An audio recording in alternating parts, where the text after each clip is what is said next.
सांगलीतील कलानगर परिसरात एका 22 वर्षीय युवकाने रेल्वेसमोर उडी मारून आत्महत्येचा प्रयत्न केला। ओंकार शिवाजी कोकरे, राहणार दत्त चौक, सांगलीवाडी असे युवकाचे नाव आहे। सध्या त्याची प्रकृती चिंताजनक असून सांगली सिव्हिल हॉस्पिटलमध्ये त्याच्यावर उपचार सुरू आहेत।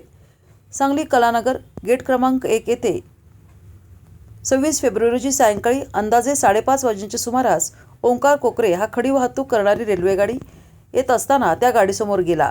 यामध्ये तो गंभीर जखमी झाला। या घटनेची माहिती मिळताच रेल्वे संरक्षण बल आरपीएफ यांनी तात्काळ स्पेशल रेस्क्यू फोर्सच्या पथकास संपर्क साधून आरपीएफ आणि स्पेशल रेस्क्यू फोर्सचे जवान घटनास्थळी त्वरित दाखल झाले। जखमी युवकाची प्रकृती गंभीर असल्याचे आढळून आल्यानंतर त्यास तातडीने रुग्णवाहिकेद्वारे सांगली सिव्हिल हॉस्पिटल येथे पुढील उपचारासाठी दाखल करण्यात आले। सदर घटनेत आरपीएफ अधिकारी दुर्विजय कुमार एएसआय, आरपीएफ अधिकारी SR कांबळे तसेच स्पेशल रेस्क्यू फोर्सचे जवान कैलास वडद यांनी दाखवलेल्या तत्परता, समन्वय आणि धाडसामुळे संबंधित युवकाचा जीव वाचवण्यात यश आले।